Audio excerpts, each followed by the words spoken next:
it. I don't know if you saw her email. Yeah, I just saw that one. Yeah. So she not able to make it. So yeah, I'm sorry. I don't know why I said 8 o'clock. Well, it said 6 o'clock, and I was like, wait a second, I can't do 6. I can do. I know. It's just, it's the time difference. It gets me every time. And this Right. stinking mouth thing has just been killing me still. Like, it's just crazy. It's mouth pain is the worst thing ever. I never realized it. I've never had mouth pain before. I don't know if it's because it's so close to your brain, but good heavens. Right. All the nerve endings right there. Yeah, it's killing me. The pain meds make me loopy, and you don't take the pain and then you can't concentrate because you're in so much pain. So it's been an interesting 10 days. That's no fun. No fun at all. So I guess we get to be the Supreme Court tonight. Yeah, I was kind of looking at some of that. Woohoo! Don't know if I know what I'm doing on it, but hey. Well, okay then. Don't know if I'm qualified. Yeah. Well, it's so funny because I was at my niece's earlier. She was helping me with another class, and I said, okay, I have to go home and be the Supreme Court, and don't really feel like doing that. And her roommate both said at the same time, well, I'm sure they feel that way sometimes too. They probably wake up going, yep, don't want to make policy today. So, and then I actually clicked on the I looked it up, the whole case, because it was from 2012, I think it said. Oh my gosh, just trying to read through it, I was like, what are they talking about? It gives so much background and, well, to do this, understand that, to do this, I'm like, oh, that's the worst job ever. Well, so one of my other classes I took, it was a marriage and family, and it talked about the whole Supreme Court ruling on the gay marriage. And that was, and we had to read through basically the whole ruling on it, and then basically those that dissented and tried to, in some of their language, you're like, I don't know what you're talking about anymore. It's just so complex. It's great that you're using these high and mighty words, but it's it's a handful. So it's you got to really pay attention. I mean, at least it was a little easier to follow, but some of it, it's yeesh, what are they talking about? The back and forth, and you're like, okay. Right. And then it's then they reference this case, and then you're like, well, do I need to go to that case to understand what they're talking about here? And then they reference, I'm like, oh my gosh, shut up. Right? I give up. I'm done. It's did they discriminate or didn't they? Come to a decision. Right? Oh man. So cool. Let's try to kick this off, I guess. Kick this off. Housing and Community Affairs, the Inclusive Communities Project. Okay. Yeah, so it was from 2008.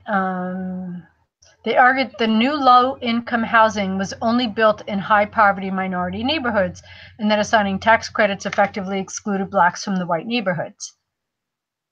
So it's what reasons might the Texas Department of Housing have for placing the low-income housing in minority neighborhoods? Well, yeah, I don't know. I wasn't there. I don't know, but I'm like, well, to keep the same demographic in the area, they think that they're doing a good thing by offering lower income housing, but it doesn't help the people of the community be able to get into a more diverse neighborhood. Is kind of what I thought. And it's giving tax. They give tax credits to the developers so that they'll build these low income housing, but if they're building them in the same kind of demographic area, it's not doing anything for the neighborhood. It's kind of like the did you watch the video this week of Majora Carter, the greening the ghetto, or ghetto? I haven't done that one yet. Ghetto green, or greening the ghetto, or something like that. It's pretty fascinating. It's only about 20 minutes. It's pretty fascinating, and it's all about the South Bronx, which is 20 miles from me, right? And just how like these development projects come in and they're like, oh, this is great. We'll build this and we'll put in parking lots.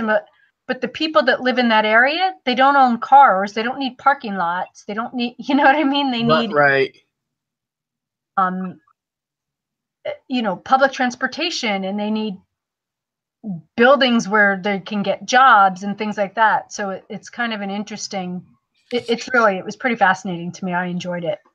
Well, I think and just think of that, and that's what this kind of, where it says, what reasons might they have, it kind of, I've left my book in the other room, but it talks about, it's kind of it's not the whole plan to discriminate them, but it's just the agendas that, it's like you said, in the housing communities, well, they're trying to build parking lot structures because it's money. They're going to make more money, but another result of that, it discriminates against the others because it has an effect where it's not building the transportation. It's something they don't need, but for the rich people, well, it's income. It's generating money. So it's pushing their agenda, but at the same time, it has an effect on the lower class. And so I think here, you can often kind of say the same thing where the white neighborhoods kind of push that, agenda.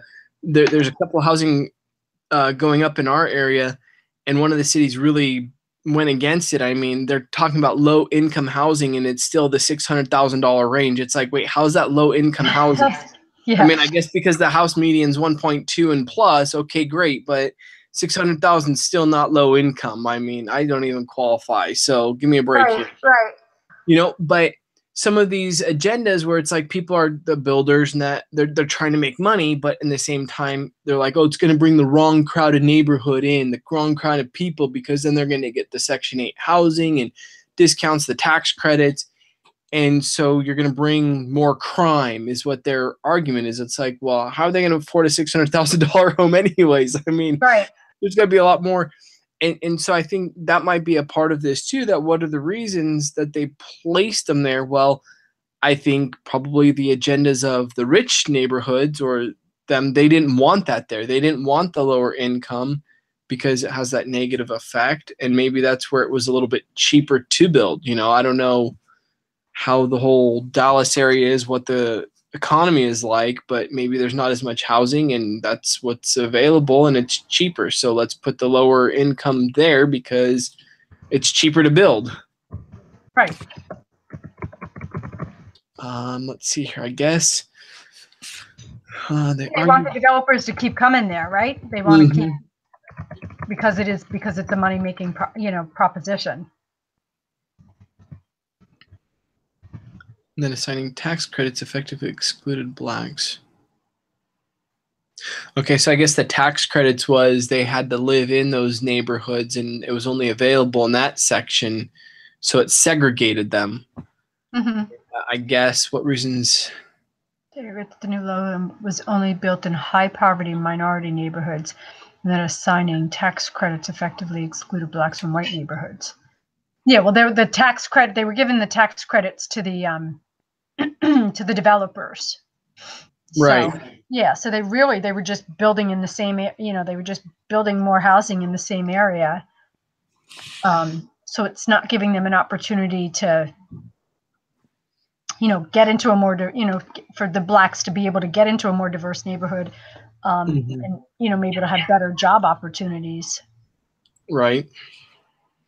Keeping, I guess, in a sense, the status quo of keeping a nice neighborhood and not having to deal with, I know these ones are always an interesting, topic. It's like, I know where my parents live, it wasn't like it was it's just a middle class neighborhood. Nowadays, it's not. It's like the houses are still worth $600,000. It's like, seriously? Like, I grew up in a home, the house was only $150,000 when I grew up, and it's like out of control with the market here. And it's like, it's not a spectacular neighborhood, but it's decent. It's not upper everything. And every now and then they've tried to integrate some of those people from downtown LA, that they try to relocate them and get them away from crime.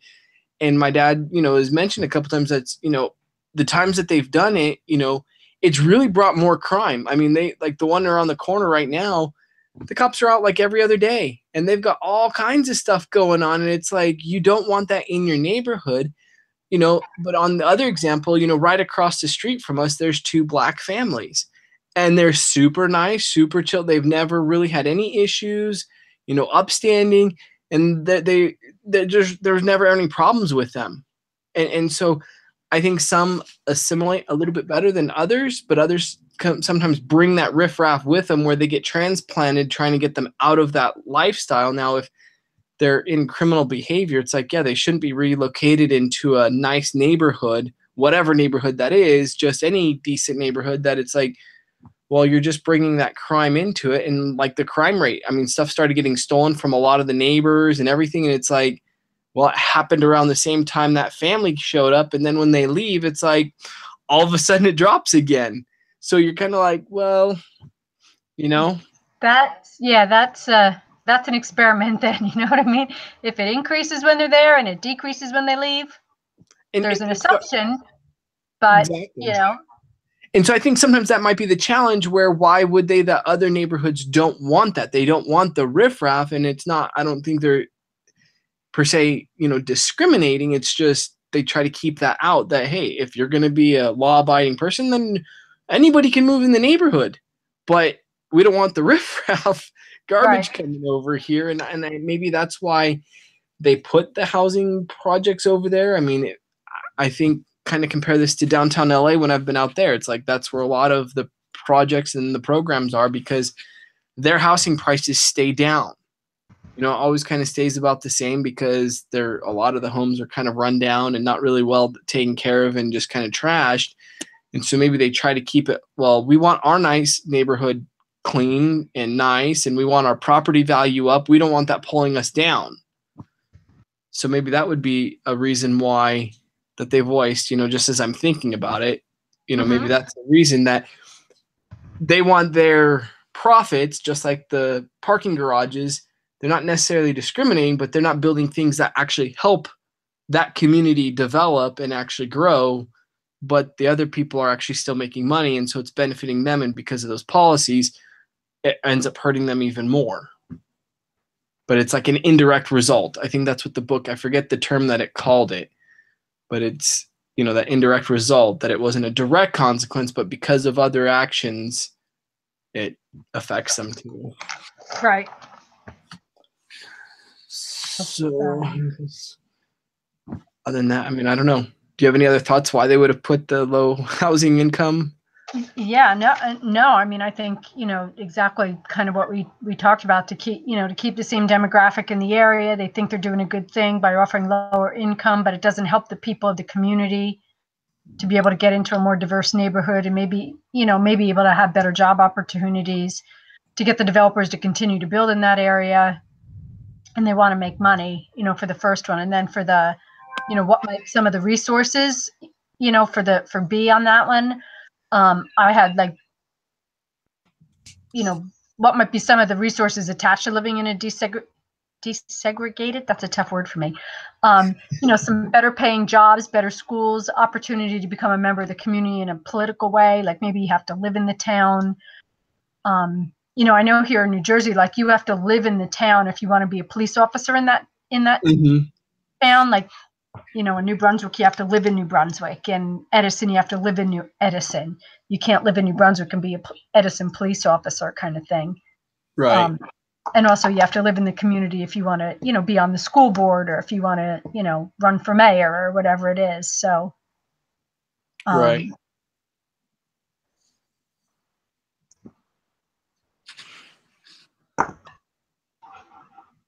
And there's a definite, you know, in my, you know, the discussion board is kind of about, you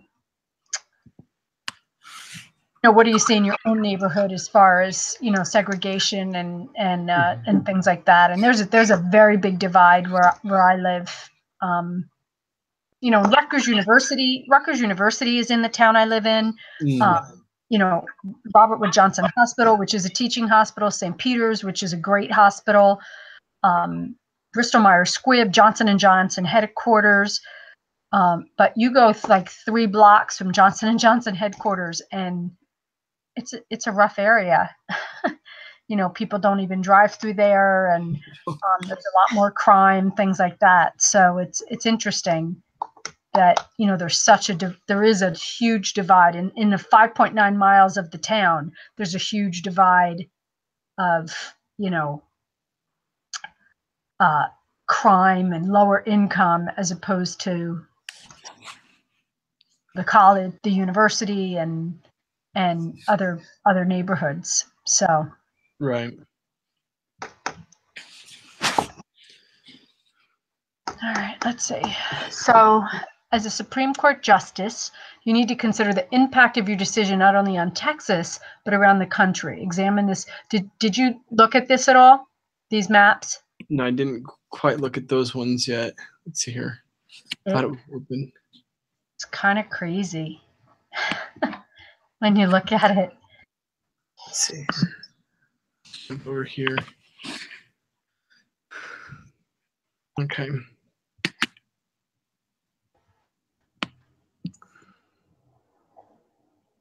Well.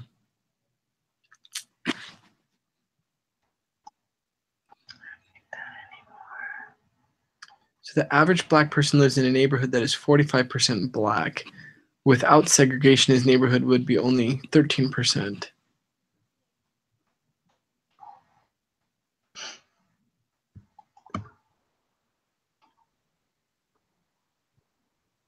All right. So if you... Well, the patterns that I'm seeing, you know, it's obvious that they are segregated. I mean, I know. Columbia.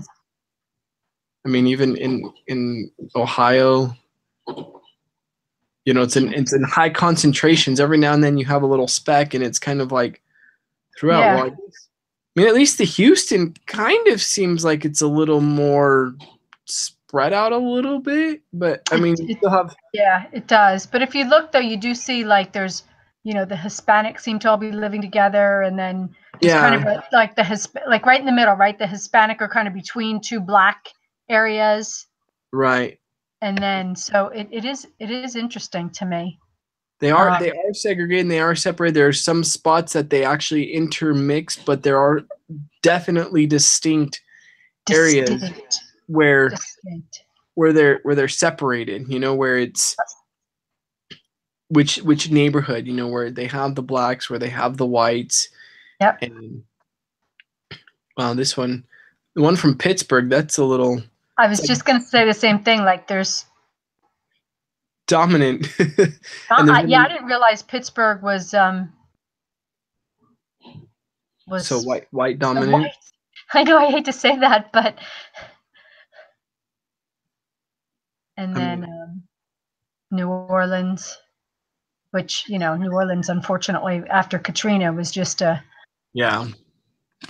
decimated to a fact that all everybody moved out. You almost had to, you know, there had to be a movement of people moving because they're, you know, if you look at all the areas where there's not any dots, right? Because there's nothing there anymore. Yeah, that's crazy. And then even Washington. I mean, Washington, D.C. seems to, I mean, it's interesting how it's split. Like, there's a divide. It's like right down the middle. The one side is, and then the other side, and then there's a little bit of a mixture. I kind of find it interesting when you look at it on the right side of the page, you've got some of the blue with a little bit of red way on the outskirts where they kind of intermix, but in the middle's kind of pretty well separated, that they don't really cross over, and then it kind of gets up further north, I guess. It kind of starts to spread out. But yeah, it's crazy. Baltimore. Yep. At least that one kind of, I mean, yeah, the neighborhoods are, but it's still, you know, throughout the trend, there's distinct dominant areas. Yep. Where it's not like, I guess Indianapolis kind of has a little bit more of a mixture. It's not full dominant, but it's, you know, I guess that would probably be the most, I guess, acclimated to the area, that everybody's kind of mixtured. It's not like a full-on dominant dark colors. Yeah, it doesn't. It's not there. It's kind of more the outskirts of, you know, suburban areas, I guess. And then when you get more into the city, there's a there is much more of a mix of people. Yeah, LA doesn't surprise me. I mean, I already knew what this kind of looked like. I've been there. I drive out there quite often. I know exactly what this feels like, and it's true. It is surrounded. You have, like, you can actually see the red on the far left. That's all the coast. That's where Santa Monica, Malibu, Ventura, all the nice, expensive movie star homes, and Yep. Beverly Hills and all that, and that's where it is. And then the blue is literally downtown, smack dab downtown, and that is basically where all the blacks are located. And then on the outskirts on either side of those is usually where the Hispanic fills in, and then it kind of spreads out, and then you kind of start getting further to the kind of the right-hand corner of the page. That's kind of where it starts getting closer to leading our direction, more south towards Anaheim and Orange County, and that's kind of where it starts to turn a lot more conservative and kind of branches out from the downtown. But that, yeah, you can tell. I mean, a lot of the red is where a lot of the high-end homes are, but still there's definitely dominant separation. Right. That's all right. Well, and then Birmingham was interesting too. Yeah. Seems like they've got a lot more of the black going on dominant and a little bit more mixed. It seems like as you get further out, it kind of mixes a little bit more, but still in the middle, you can definitely see your separation. Yep. So it's like, I guess the question would be, why do some areas integrate a little bit better than others, and others that it's completely, I mean, Cincinnati, I guess, seem that they are kind of spread. I mean, they're located in the downtown area, but they're still kind of spread out, and it seems to be fairly mixed in. Yep. I guess that's the best. The whole middle, middle of the page is is very very integrated. It seems to me, Yeah. You don't see you just don't see a lot of the black in the outer regions of Cincinnati. Suburbs. And it's usually they're just kind of stuck to a lot of the suburbs and stuck there. So and then Boston. Crazy. It's just interesting when you start to see, what takes place and how things are done. Yeah, I just scanned to the bottom here where it's like the last one where it's Cleveland. My mom grew up in Cleveland area, and yeah, that doesn't surprise me. Yeah, the right side is usually kind of more of the segregated. It seems like they're saying their score is 72. So I guess they're saying that's considered very high segregation. You can see that, and theirs is like pretty well distinct. That theirs is only here's their pocket where they are. They don't really go anywhere else. Yep. Oh man. And then Miami.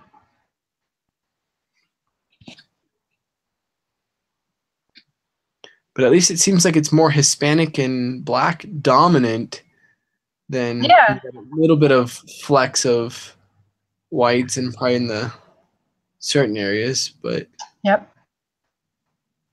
Well, then, you actually read it too, and it's like, the black people live mainly in the northern inner city, Little Haiti and Wynwood. Hispanics in the south, Little Havana. And I'm like, well, isn't that a little racist? You know what I mean? Did it get the name because there's people mostly of Hispanic descent living there? Or I don't know. It's just kind of a weird.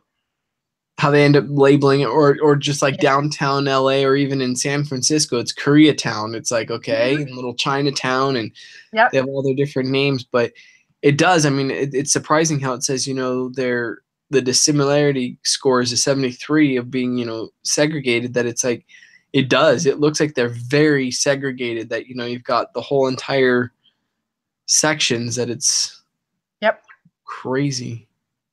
Philadelphia. Yeah, Philadelphia surprised me a little bit that it was so segregated like that. There's like, just kind of in the middle in the city there. And then, right down in the middle, but it does seem like they really don't integrate. It's and then there's that little small pocket of where the Hispanics are too, right in downtown. And it's wow, it's Chicago. Yeah, Chicago's probably very, very segregated. It doesn't look like there's like any mixture, especially straight downtown. You've got your dominant areas and outskirts kind of spread. The further out, I guess you go, it gets a little integrated. Other than that, good luck. You're not changing. Yeah, I think. Hey, we've got Newark, Newark, New Jersey. Gotta love it. And that one's getting higher on the dissimilarity score. Yeah, Chicago is 75, and then you got Newark is 78. Yupper. New York's up to 79. Yeah, and New York, I think, Detroit too, but New York, I just think that whole area is just segregated, right? Like, I mean, you look at it, you can just see like they're just pockets of people. Like, you see in right in Manhattan, kind of. Manhattan, Brooklyn, and then further, it's just solid, like solid color only. I mean, and even the one interesting is right there in the middle of the blue. There's that small little red pocket that's still dominant, that everything else is funded. It's like, yeesh.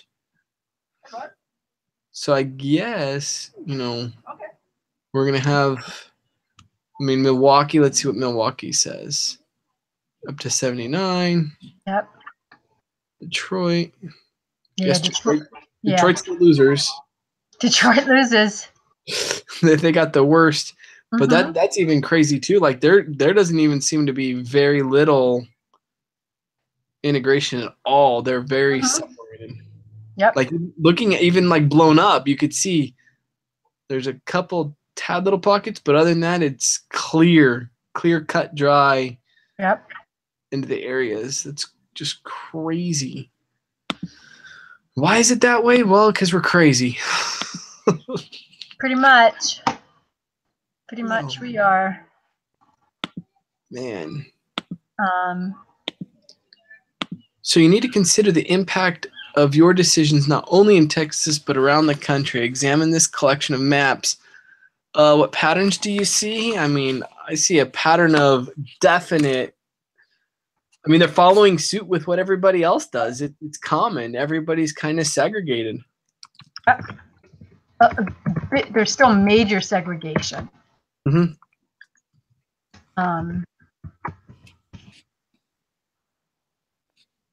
Throughout it, and it's not, limited to just one neighborhood or community or state or city, that it's kind of throughout. The whole U.S. has definite, some are stronger than others.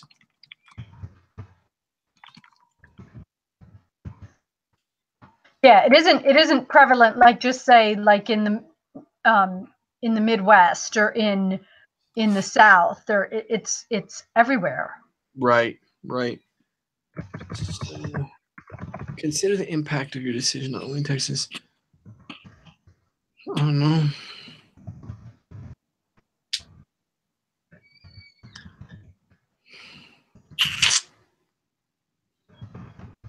I don't know what patterns. They don't play well with others. That's what I see. Yeah. Well, it's. I think that I just wrote down that ethnic groups tend to just live among those of the same as themselves, and is that a comfort level? Is that, there's been many stories, right, of, if there have been some, affluent blacks or Hispanics or Asians or whatever that move into, a white neighborhood, and they're not accepted, and they're not, you know what I mean? So then it's like, well, do we just stay where we're at then? Right. And at least by our neighbors, or have a sense of community? Or do we try to, it all depends on, if you're living in a neighborhood where there's a lot of crime, just because there's a lot of blacks doesn't mean there's a lot of crime, right? Right. So, there's a difference with moving out of a neighborhood because of the crime in the area, as opposed to just the demographic in the area. So, I think that makes a big decision. There's a lot of people that move out of neighborhoods, lower income neighborhoods, because they're either perceived or they've actually seen there's a lot more crime, and they don't want to raise their family there, so they move to a different neighborhood. But right. then they get discriminated against because they're in those neighborhoods. They're not Exactly. Or it's like, oh, well, we don't know how to interact around you. And right. Yeah, how do we assimilate to these new neighborhoods then? So what might some of the effects of racially segregated neighborhoods on these communities? What might be some of the effects of racially segregated? Some of the effects? Well, I think it's some of the same common things that we've talked about. Is they're not integrating, and so the different initiatives get passed, and so it kind of keeps them. It prevents them from growing. Like you said, the parking lot structures. Okay, well, they don't have cars to park them there, so why do they care where they park their cars? But they need transportation and businesses. They need jobs, and they need these items put in to help them contribute. But these other money-making adventures that really doesn't do anything for them except for other people makes money, so they don't really get ahead, so it keeps them stuck kind of in the same lifestyle. They don't have any options to get out. Right. And they're not people don't accept them, so they're not able to assimilate to the neighborhood.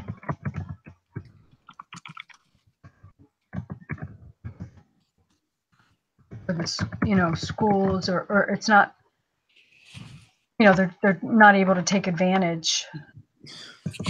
Well, I think that's a good one. Schools too, if it's poor and they get worse teachers and results. And I found that was interesting in the book, when it definitely talks about the self-fulfilling prophecy, that oftentimes, I think that's what it is. They just succumb, and it's like, oh, well, we can't get ahead. But it's not like they all band together equally and fight for a change, where it's just some of them just lay down and accept it. And it's like, well, obviously, if you're not going to live, it's what was I know there's been a couple of movies, and I can't remember the one off the top of my head, but it was like the same thing. It was a white teacher, and she was trying to teach these black students, and it was basically, you're just proving to them that you are nothing. And, she challenged them to actually read and put their best, and they were actually very bright. They were very good students, and they turned their grades around. And oftentimes it just takes one person to care about them and be like, put the faith into them. I mean, I've had other classes where we've studied, the whole dynamic of schooling, where from early on in school, you're labeled, whether you're the smart kid, the not so good, you're the troublemaker, and then you're patterned after your kid, your siblings, and, oh, well, we know this family, so I want that student because I know, not, hey, this student's actually a good student, or they can actually fulfill. You just get judged off of everything else. And so it's on these pretenses that we're kind of thrown into places, and then you get labeled. And once you're labeled, good luck getting that removed. I mean, you're stuck. And it doesn't matter what race you are. It's just straight across the board. That's what you are. And, it makes it a real challenge. And then you've got teachers that have to play with that dynamic and kind of catered, and some teachers aren't as good as others are. I mean, the biggest case I remember was in 6th grade, and the one teacher, she wanted honor students only. And then the other teacher, she took like the middle. It was the more were all the smart kids, but kind of stayed away from the not so smart. She didn't have to have all the honors. And then the teacher I had, she was like, I'll take whichever student. I don't care what their condition is. I'm taking them. And so she had a wide variety of smart kids and not so smart. And my brother was struggling in one of the classes, and the other teacher just really never helped out. Just kind of like, well, it is what it is. It's your problem. If you can't learn, it's on you. And it's like, well, that's not really the case. And so finally my mom fought because we were twins. She didn't ever want us in the same class. And she's like, I'm going to let you guys have your own identity. And so finally it was, hey, this goes against my whole philosophy. What do you guys want? And I'm like, let him have a class that he at least enjoys. Like, Right. if the teacher's not taking care of him, like, let him at least try, because I wasn't ever good at art, but she took the time and actually had me come over. I mean, nowadays you can't even go over to your teacher's houses, but she showed us stuff, and she really worked with it, that it was like, she was great about that. So that way on that project, I got a better grade because I actually learned something. Yes, I had to do something out of my comfort zone. So he transferred over, and he actually started getting better grades because the way of her teaching style. It wasn't just, well, I'm not going to worry about you because you're not smart enough. And it's like, and I think teachers label that. So I think that might be these effects where they get left behind. They don't have as much afforded to them. They don't have as many opportunities, and it leaves them there. I mean, you go and look at some of these neighborhoods. I'm sure all these on this list, we could go visit them, and we know throughout it's got a common trend. I'm sure all these neighborhoods are a little bit more run down. They're not as good. The schools probably aren't as good. The homes probably don't look that fabulous. And the quality of life is probably not so great. And so maybe that's some of the effects that I guess I see, that, you keep them that way, they're never going to improve. Oh, absolutely. No, absolutely. It's, you have to get to a point where you just socially accept people, right? Like you don't judge on their, everybody's kind of judged on their own merits. And I think that, it was interesting in reading the book, where they talked about, the groups, the preconceived notion of, so like these teachers, well, I only want the smart kids, so I don't want these 3. Well, you don't know if they're smart yet because you haven't started teaching them. Exactly. So maybe, maybe from the year before you have their grades and things like that. But I just think that it's just gotta, it still surprises me, and it shouldn't. At my age and living in the Northeast, it still surprises me how much, like looking at those maps, I was really surprised at how much segregation there really is still, and how much, and I don't know when that was done. I don't remember, but I think it was like in 2008. So it wasn't that long ago, right? It was 10 years, but if we did it today, would it look that different? If it hadn't changed in 200 years, is it going to change in 10? I don't know. Right.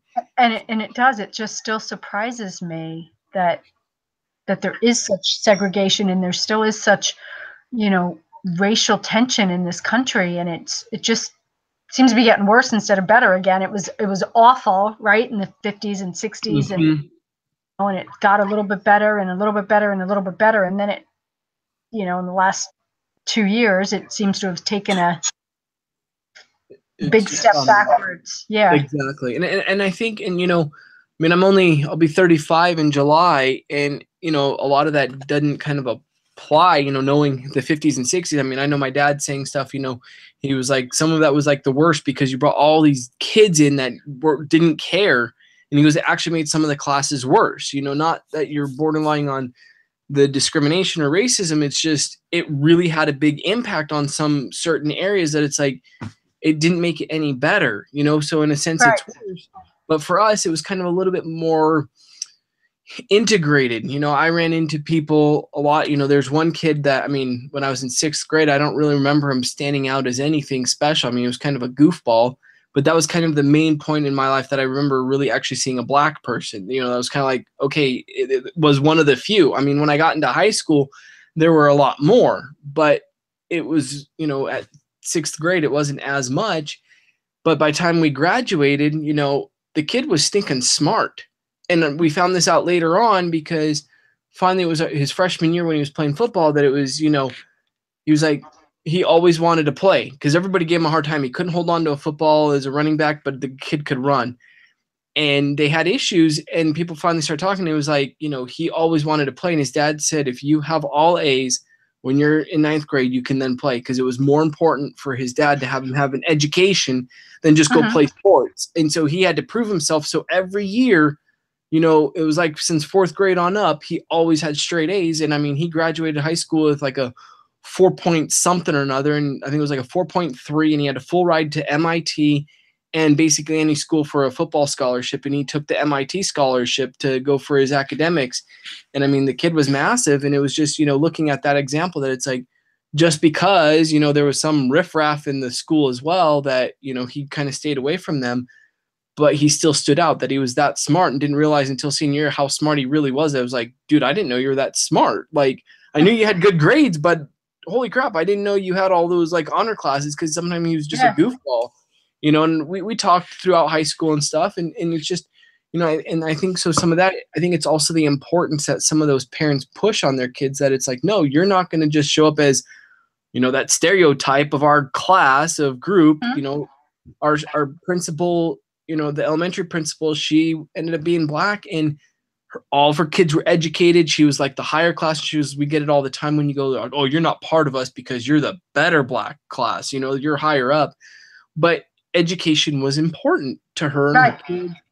And so I think it's the importance that they put on it, and it plays that role. And I think sometimes it's not necessarily the community policies, but I think it's the parents, how they portray that too, where you just get along. I mean, I have my daughter going to school. She's 6 in kindergarten, and she's got friends with basically all of them. It's that there's not a difference of go be friends with everybody. There's no reason. And I think the initiative today is, well, we don't have that, so we're going to just lash out with anger. And I mean, I guess the only thing we learn from society is we don't learn. We don't learn from history. Yeah, we keep repeating the same thing over and over and over again.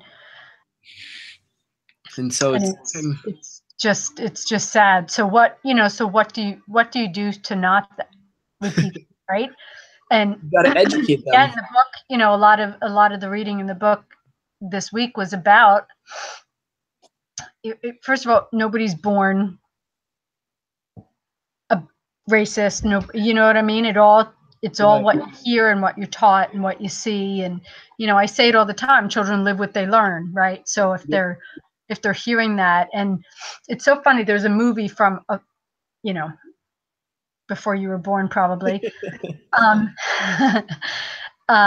And it was about Deborah Winger was in it, and she was an FBI agent, and she kind of infiltrated this group in the South, and it was a group of white folks, and they were basically like the Klan, right? But they didn't wear the sheets and all of that, but they still, and there's like a scene or two where they would like just grab some young black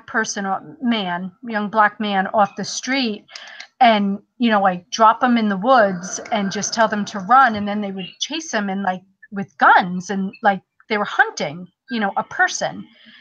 And she was, as the FBI, they were trying to catch these people to stop them, but she became involved romantically with one of the leaders of this group, and the one night she was helping him put the kids to bed, and the little boy, who was maybe 8 at the time, just talked about how, he couldn't wait until he grew up and could go hunting.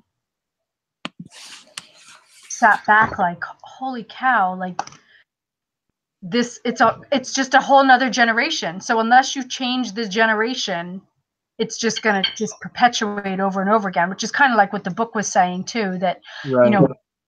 taught and what you learn of how you treat people, and never going to change. It's got to change now with your daughter, her age group, and a whole world full of that, 4 and 5-year-olds, 6-year-olds, so that when they're in their 30s, it's a different mindset. But again, we have 200 years, so what makes us think it's going to change now? I don't know. Right. It's only making it worse, and you see what's coming, and it's just, and it's basically whatever group can yell louder. I mean, our politics, you look them on the CNN and what is it, Fox, that they just yell at each other, and and that's the problem. There's no effective communication and agendas of how do we solve this and what's the true, and let's actually all come together and say, okay, what is in the best interest that, we might need to integrate just a little bit. Yeah, your money and your housing value goes down just a touch, but let's integrate. And so I guess that's the hard part, is here it's saying, now it's time to make our decisions. So what decisions do we make to, say, I mean, does the law prohibit only intentional discrimination, or does it also apply to race-neutral policies that still have the effect of harming minorities? I don't know. Does the law prohibit only intentional discrimination, or does it apply? Well, I think. Okay. I guess, I mean, in the grand scheme, the law would be saying that, okay, there is intentional discrimination, but it could apply to policies that do affect minorities. I guess you stretch that just a little bit, where it's clean, cut, and dry, where I guess in a sense it's kind of the gray area, that it's like there's not really a law. They're not technically discriminating against them. They're just building them there because of, I liked the example that you used of the, parking structure. It's not that it did anything wrong. They're not intentionally discriminating against these people, but they're putting things in that aren't necessarily helping them in that situation. Yes, it's prime real estate. Are they going to make the most money there? Probably. And is that probably the best choice? Probably. But for the community, it's not the best. So I guess the law should, I guess, in a sense, prohibit them from having harming these minorities. And I guess looking at the chart, they should have laws that doesn't just force them to, hey, it's only in this neighborhood. They should probably make them so they're in other neighborhoods to kind of help spread the diversity around. Right. Or just make it diverse. Just make that happen. So does the law prohibit only intentional discrimination?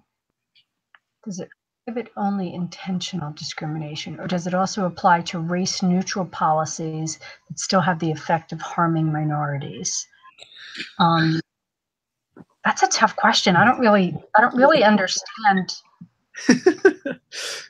Question in the little bit of information that we're given, right? Like I said, I went back and I read it, but it was more confusing reading the whole thing. But the Inclusive Communities Project, a group that advocates for racial integration in the Dallas suburbs, sued the Texas Department of Housing. They argue that the new low-income housing was only built in high-poverty minority neighborhoods, and that assigning tax credits effectively excluded blacks from white neighborhoods. So is that what so I don't really know what law they're talking about.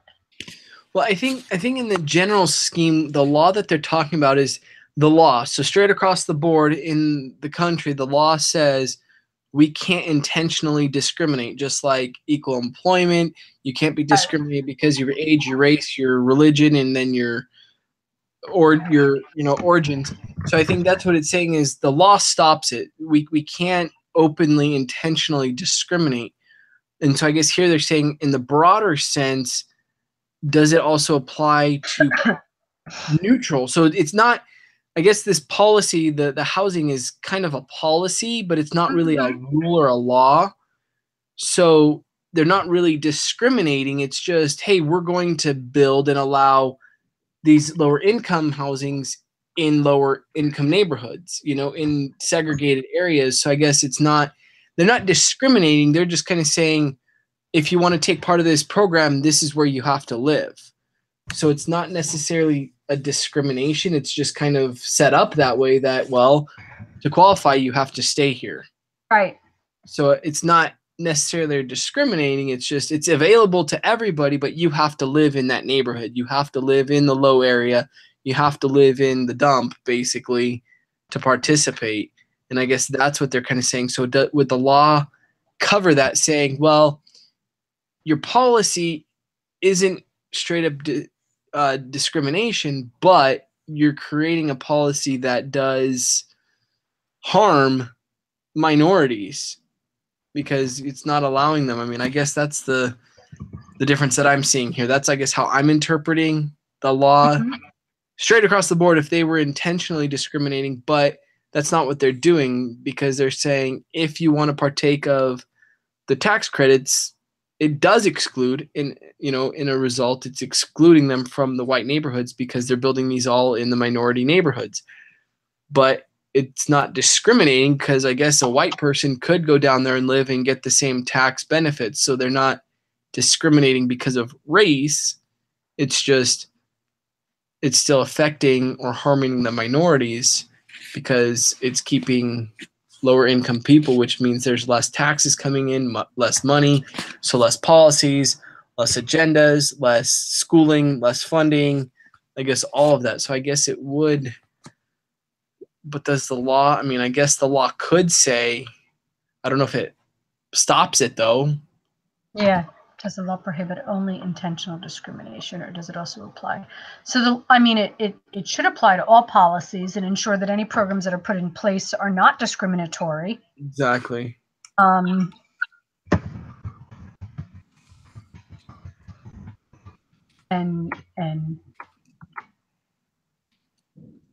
ensure, equal treatment.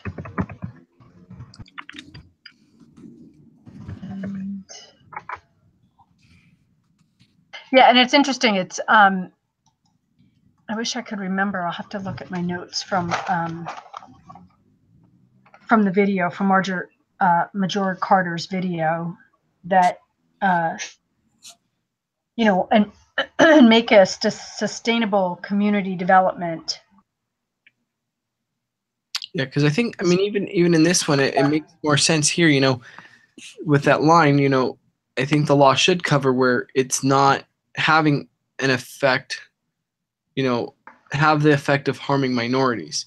And I think that's where the law could step in, that, it's not intentional, but it's still having a harmful outcome. And that's what I think the law should be covering, making sure it's not harming other neighborhoods. Now, if there's the same number on both sides and that's all that gets there, then hey, that's a different story. But if it's just the one side, I think they need to make sure that the law should be protecting them too. Right. Communities are not, I don't know, that the communities are not, they're just precipitating this segregation by the way these communities.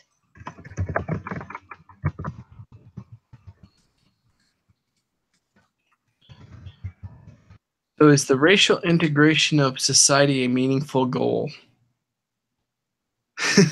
Well, I guess from looking at the chart, it's not really a meaningful goal because everybody's over the 60% and the 70%, and it keeps growing. But should it be a meaningful goal? I would think so. We should be able to, because then you get rid of the really poor neighborhoods. And I guess in some situations you might have the really, really bad neighborhoods that just don't care. But for the most part, we can overall integrate better and help and build each other up, where it's not just so poor. Yeah. And is it the kind of the chicken and egg theory, right? Like, so you say, oh, this is a really bad neighborhood, there's a lot of crime, so people don't want to live there. So since people don't live there, there's a lot of crime because there's people are whatever trying to put food on their table, so they're selling drugs or they're doing whatever they need to do to put food on the table. So, but if there was more segregation there and there were more people living there and it was more of a vibrant community, then would that still be happening? Because why isn't there crime more crime in a neighborhood that's more affluent? Right. People walk down the street, you can still go into the street and commit a crime. And 90% of the time you don't. I mean, there is the 10% of the time that you do. So, so you say, okay, if there's a better environment there, would there be less crime? I don't know. It's kind of it's kind of going back to your school thing, right? Like if you give better education, a better life for themselves. If they don't get a better education, they don't make a better life for themselves. So therefore they're stuck in this kind of no-win situation, and generation upon generation upon generation are stuck in that. So it's tough, because you do see there's like 2-3 generations of families that are stuck in this cycle that they can't seem to get out of. Right. And I don't want to generalize. I'm, trying not to generalize, but and not make a stereotype. Yeah, trying not to make a stereotype. Listen, I can use my own family, my husband's family, right? Like my brother-in-law, and unfortunately, he got his girlfriend pregnant when he was a teenager. So he was 20 when his first son was born, and and then his son was 20 when when his daughter was born, and and he was like, I just want to get her to be 20 and not pregnant. You know what I mean? Like that was his goal. That he just didn't precipitate this nonsense that, that kept going on and on and on. And, she made it past 20, but she didn't make it past 22. So, it's like, okay, it's just this cycle that you can't seem to get out of. And I don't know how you stop it, Yeah, well, I think eventually somebody has to learn a little bit along the way and step up and take that goal where you have to break it. I mean, it is, we're 50% likely to just repeat what our parents did. And it takes, just like it was saying, our social class, it's very hard to move up and down and out of it. That oftentimes if you're born in it, that's kind of where you stay. You really don't jump up. Every now and then you might get that millionaire person that jumps out of their class, but usually everybody kind of stays in the same class. And so there's not a lot of fluctuation there, that it's just kind of what it is. And so you kind of end up repeating. I mean, it's like insanity. We all keep doing the same thing over and over again. But, it's, parents that if they, hit their kids, my parents grew up both with it, that, hey, you just hit your kid, you spanked them. Right. And it's okay. Well, there was nothing wrong with me, so I'm doing it to my kids. And, the funny part about that was I took a marriage and family class when I was first years ago, right after my mission, and it was getting my AA. And what was taught was, they said, what's the psychological effects of hitting kids and what it teaches them and its resentment. It's like all these things. And I'm like, and that's exactly how I felt. To this day, my dad raises his hand, what's coming. And it's not if he hits you, it's going to be how hard and how long is that going to hurt for, because it was going to hurt. But it was still that fear. Every time the hand was raised, you knew what was coming. Mm-hmm. And it wasn't, oh, is he going to hit me? It was, no, he's going to hit me, and how hard. But, through that, it's like, I guess I made my conscious decision there that I'm not going to hit my kids. I'm not going to spank them. And there's more effective ways. But you have to consciously stop that pattern. And oftentimes trying to change that trend isn't all that easy. I mean, it's like my wife and I have talked about it. I mean, I even tried to have talk with my mom the one time, and she was saying stuff. Well, we spanked our kids. I'm like, did you ever ask your kids how they felt? Right. And to this day, she still won't even talk about it. It's like, well, I got spanked and there was nothing wrong with me. I turned out okay. And then it's, well, you guys turned out okay. And I'm like, oh, really? Like sometimes no, there was some stuff that would have been better, but and seeing that aspect, but there's still sometimes my kids drive me crazy. And it's like, and you wonder why some people hit their kids. It's like, just stop and listen already. But it takes a lot of self-constraint. And it's like, then you see your parents coming out in you. And so it's that same taught process that whether we like it or not, it's in us, and it's probably going to happen because that's what we were taught. That's what we saw. That's what our behaviors were. And, You know, it's whatever we put into our minds. That's why it's so powerful that, you know, kids, all the shootings, it's because kids are playing the video games, shooting each other up. What you put in your brain eventually becomes your thoughts, and then your actions, and then your behavior, and then you fulfill it. And you become So- desensitized to it. You know what I mean? Exactly. Like you don't think anything of it. And you have to make a conscious decision. You know what? My dad was an alcoholic. I had to make a conscious decision. When I wasn't raised in the church, I joined when I was older. You have to make that conscious decision then. Okay. That's not how I want my family life to be. So I have to change that behavior, or I have to not have that drink, or, you know, it's a conscious decision that you make every single time. And some people don't. They say, you know, the violence begets violence, and, you know, spanking your children is one thing, and alcoholism is another thing, and certainly abuse, you know, like really abusive relationships. Right. You know, you children live what they learn. That's my mantra. I say it all the time. And it's true. And so I think that goes along with the racial integration being society, that we have to teach that, and people need to understand the consequences. And oftentimes, you know, we're fighting about policies about stupid stuff. Oh, who gets money of this and the funding? And it's like, well, why don't we worry about actually the society and getting everybody to understand each other, that everybody has something to contribute. I mean, it's like, I look at my daughter's school and the parents, there's a lot of different integration there, and we all get along. There's nothing different that's like, oh, well, you're this, you know. The one guy, I think they're Japanese, but it's great because we just went camping with her class at school, and, you know, for dinner he cooked up all this like Japanese beef stuff, and he shared it with everybody. Everyone's like, hey, this is awesome. Like, it was awesome food that he makes for everybody. So you'd be able to celebrate, hey, if he wasn't there, we wouldn't have had that. Right. You know, so somebody's participating and helping the rest of the group.